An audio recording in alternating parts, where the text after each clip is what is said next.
En el devenir de la historia aparecen pensadores, filósofos materialistas y existencialistas. Los primeros representantes de la escuela de la sospecha no niegan, pero dudan de la existencia de Dios. Hume intenta justificar su existencia con el fundamento de la afirmación a priori y luego fundamentar racionalmente. Kant sostiene que no hay razonamiento con un argumento a priori, que no se puede probar lo que está más allá de la razón de lo existente. Dice que no se puede probar la existencia de Dios porque los atributos de la divinidad no son accesibles a la razón humana. Con Marx se refuerza esta idea y reafirma la idea de la negatividad de los dogmas religiosos sobre la humanidad.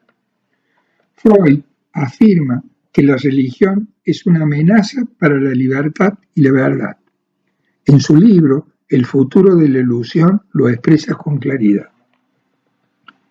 La religión es una neurosis universal de la humanidad. Esta surgió igual que la neurosis obsesiva de los niños, del complejo de Edipo, de la relación del padre, o lo que es lo mismo, la pensaba como una ilusión que intentaba cubrir los deseos más primitivos de los seres humanos.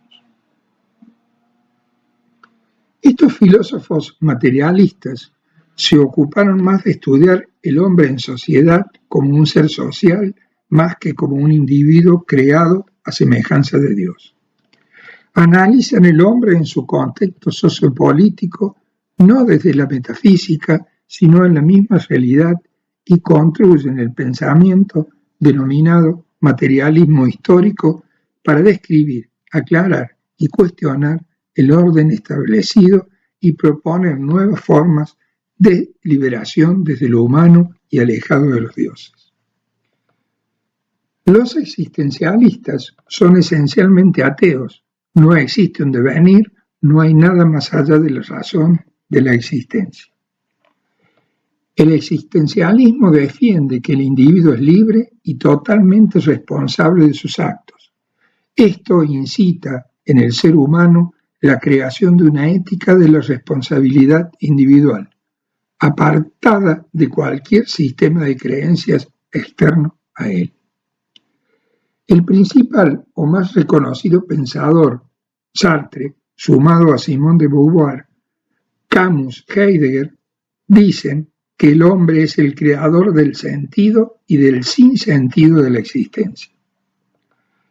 Sartre era ajeno a la posibilidad de que el existencialismo prosperara si aceptaba que tenemos un Dios. En efecto, y que cualquiera sea sus dimensiones cósmicas, no importa cuán grande o pequeño aceptemos que sea, ese Dios encarna alguna de nuestras fallas, nuestras ambiciones, nuestros talentos y nuestra melancolía.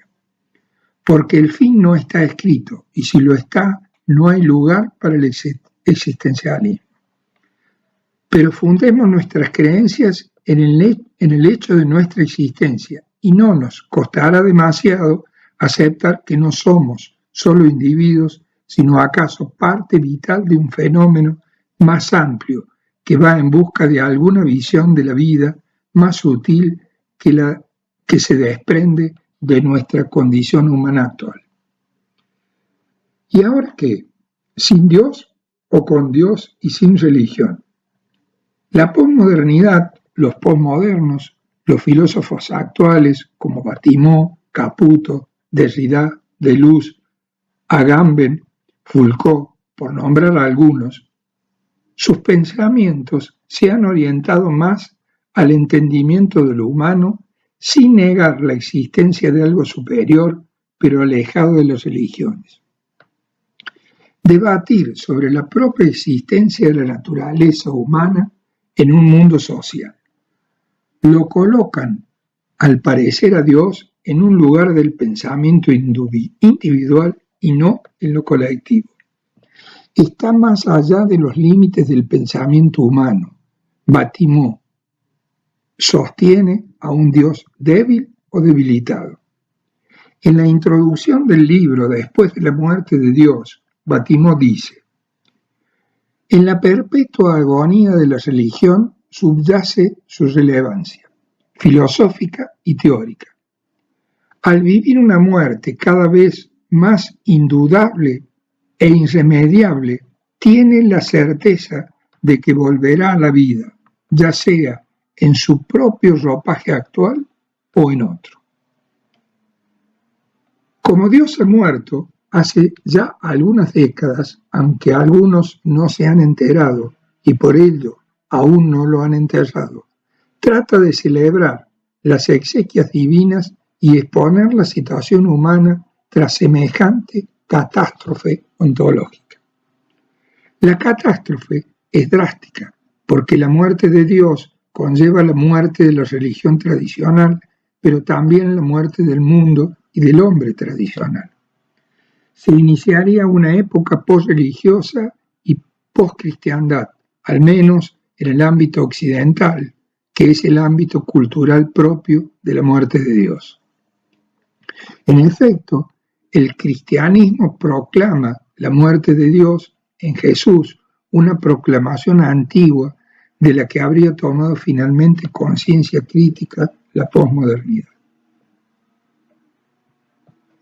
Debatir sobre la existencia de Dios y en su lugar o espacio y tiempo es realmente un tema filosófico, no es solo un tema religioso o de fe.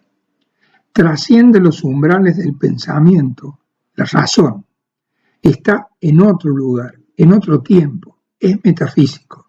Pensar que solo lo comprensible es lo existente, lo que el hombre con su razón, pensamiento o sensaciones puede percibir, es lo real, también es poner fronteras al conocimiento, es negar la posibilidad de otra otredad. Y si Dios es esa otra otredad, lo que realmente nos altera, porque es lo otro, lo inexplicable, lo incomprensible, y si nos habla como tantos otros. Debería ser tiempo, quizás, pregunto, de revisar nuestra alteridad. Si decimos que amamos a Dios y está en todos y cada uno de nosotros, ¿no deberíamos ser más humanos en el amor? Entender la alteridad no como algo que nos invade, sino como algo que nos hace ser más humanos. Y si somos lo que somos y no hay más, no hay otra otredad, quizás entendernos humanos, débiles, frágiles, individuos sociales, solo capaces de ser en comunidad. Aquí finaliza el texto que redacté en relación a la filosofía Dios y Dios. Pero en esto de seguir pensando y analizando este tema, se me ocurrió incursionar en un sistema de literatura que lo descubrí por casualidad o lo hice real.